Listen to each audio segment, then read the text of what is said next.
Salut, c'est Aurélien, l'auteur du livre Je gagne ma vie avec mon blog, et dans cette vidéo, je vais vous expliquer comment vous débarrasser pour toujours des clients emmerdeurs. En fait, l'année dernière, j'ai fait une vidéo sur YouTube où j'expliquais comment gérer les clients emmerdeurs. Je parlais de plusieurs expériences que j'ai eues avec des clients. Alors, moi, j'ai eu plus de 4000 clients avec mon business. Ça s'est mal passé avec très peu de clients, une poignée. En fait, j'expliquais avec 2-3 clients avec lesquels ça s'était mal passé, et encore, c'était pas très grave. J'expliquais justement comment les gérer. En fait, ce qui s'est passé, c'est que il y a une journaliste suisse qui est en train d'écrire un article pour un magazine pour les PME, donc un magazine suisse, qui en fait trouvé ma vidéo, qui m'a contacté. On a fait une petite interview. Et il y a des choses hyper intéressantes qui sont ressorties de cette vidéo et que je voulais partager avec vous parce qu'elles sont vraiment utiles pour les entrepreneurs. En fait, je vais expliquer que le problème quand on crée sa boîte, c'est que évidemment, on a besoin de rentrer des sous. On veut vendre à tout prix parce que voilà, on n'a pas forcément un volume d'activité encore énorme. On ne peut pas se permettre de faire l'impasse sur entre guillemets les mauvais clients. Et puis surtout, c'est même pas seulement une question d'argent, c'est surtout une question, voilà, on a envie de faire plaisir à tout le monde, d'accord? Moi, je sais que quand j'ai commencé en 2010 sur Internet. En 2011, j'avais des clients qui me demandaient, voilà, est-ce qu'on pourrait avoir un forum, etc. Et du coup, je leur ai donné un forum. Et maintenant, je dis aux clients, attendez les gars, c'est moi l'expert, c'est moi qui sais ce dont vous avez besoin. Vous n'avez pas besoin de forum, vous n'êtes pas là pour discuter, vous êtes là pour créer un business. Et moi, je vous aide grâce à mes formations. Et il faut suivre mes formations, il faut appliquer, c'est comme ça que vous aurez des résultats. Donc évidemment, je le dis maintenant parce que j'ai l'expérience, parce que voilà, j'ai plus de confiance en moi, j'ai plus de confiance en mon produit, j'ai plus de 40 interviews d'élèves de mes formations qui ont eu des résultats, j'ai un volume d'activité plus que satisfaisant. Donc je peux me permettre de dire non aux mauvais clients, mais pour les créateurs d'entreprise, c'est un truc justement que voilà, je voulais vous expliquer. Il faut que vous sachiez ce vers quoi vous devez vous diriger. Et c'est vraiment voilà, d'être entre guillemets intraitable, de ne pas traiter avec les mauvais clients. En fait, il faut comprendre un truc. Si je vous donne un exemple concret, moi j'ai par exemple sur mes sites, sur 100 personnes qui arrivent sur mon site, donc déjà les gens qui arrivent sur mon site, c'est une toute petite minorité de la population, c'est personne, c'est quelques personnes. Enfin, en pratique, c'est quelques milliers par jour, mais ce n'est pas énorme, c'est une goutte d'eau par rapport évidemment à la population française. Donc ça, c'est les gens qui découvrent ce que je fais, ils découvrent soit un article, soit une vidéo, etc.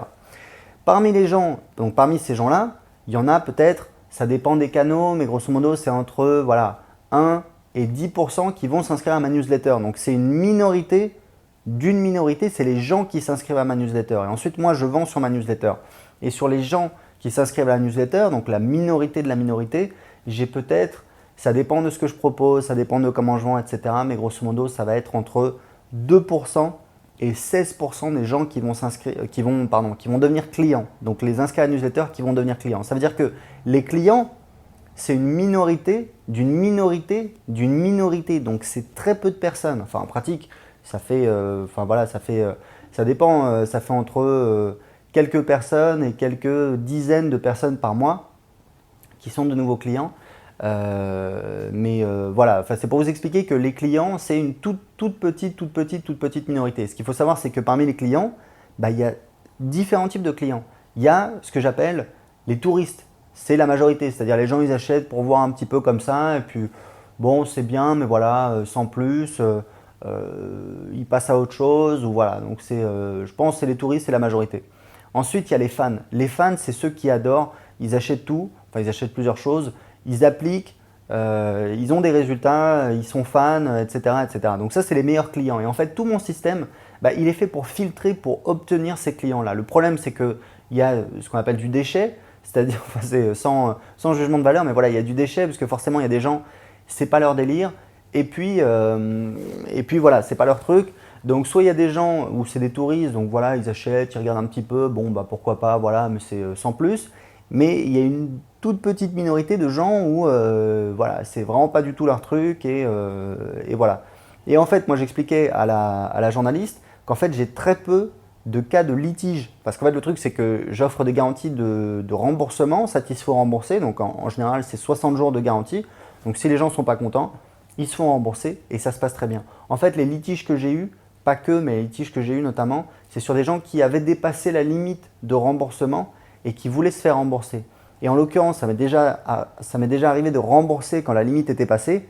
Par contre, le problème, c'est que là, j'avais un client qui nous prenait pour des bus, qui nous disait qu'il avait envoyé un message dans la limite de temps, alors que ce n'est pas vrai. On n'a rien reçu et on lui a demandé voilà, de nous renvoyer l'email et il n'a pas été capable parce qu'en fait il n'a jamais envoyé d'email et c'est de la mauvaise foi et j'aime pas ça.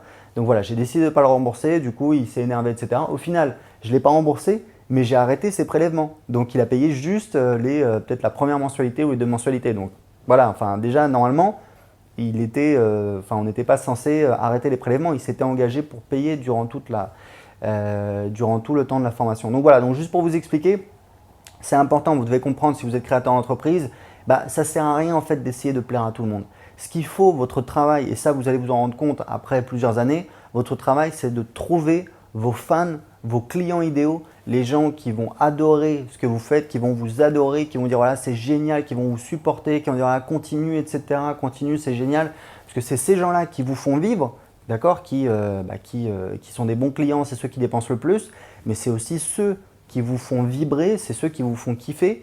Donc c'est important voilà, de trouver ces gens-là et tout votre processus, toute votre machine, tout votre marketing, il doit servir à ça. Vous avez vu comment je fonctionne. Voilà, vous avez des gens qui vous découvrent. Parmi ces gens qui vous découvrent, il y a des gens qui rentrent en contact avec vous. Ils peuvent remplir un formulaire de contact, s'inscrire à votre newsletter, téléphoner à l'accueil. Enfin, ça dépend comment vous travaillez. Donc il y a des gens qui rentrent en contact avec vous, c'est une minorité parmi les gens qui vous découvrent, qui est déjà une toute petite minorité de la population, parce que voilà, on est des petites boîtes, on n'a pas vocation à avoir une exposition énorme. Et puis après, il y a des gens qui décident de devenir clients, et parmi ces gens-là, il faut comprendre que les gens qui sont rentrés dans votre boutique, voilà, qui ont vu de la lumière, qui sont rentrés et qui ont acheté quelque chose, tous ne vont pas être des bons clients, et ça ne sert à rien de s'embêter avec des mauvais clients. Donc perdez pas votre temps avec eux. Essayez de trouver une solution à l'amiable, hein. Ça ne sert à rien de partir dans des trucs idiots, etc., de s'entêter. Il vaut mieux justement partir de l'avant et puis construire plus de choses, c'est plus productif. Donc voilà, en attendant, si vous êtes créateur d'entreprise, même si aujourd'hui vous n'avez pas encore l'assise suffisante pour vous passer des mauvais clients, sachez qu'à l'avenir, il faudra tendre vers ça. Et il faut savoir un truc, c'est que même en termes de marketing, ça peut être un avantage. Parce que vous voyez aujourd'hui, moi, mon positionnement, je ne suis pas en train de dire, voilà, j'ai besoin de tout le monde, venez tous, etc. S'il vous plaît, venez. Non, je dis, voilà, j'ai envie de travailler avec les gens qui me font kiffer. J'ai assez de clients, je gagne bien ma vie. Je n'ai pas envie de m'embêter avec les gens et on travaille. C'est moi qui décide comment on travaille. Et c'est pas autrement. Et si vous voulez, quand vous dites ça à un client, il est un petit peu genre, ouais, apparemment ce mec-là, il sait de quoi il parle. Donc effectivement, vous pouvez en jouer pour vous, puisque quelqu'un qui n'est pas sûr de lui, il ne dira pas quelque chose comme ça. Enfin bon, en tout cas, c'est mon idée. Et je sais que j'avais, juste pour terminer là-dessus, je sais que quand j'étais salarié, j'avais un responsable que j'admirais beaucoup et il avait dit un truc qui m'a toujours marqué. Il a dit en fait, une bonne boîte, c'est une boîte qui est capable de dire non.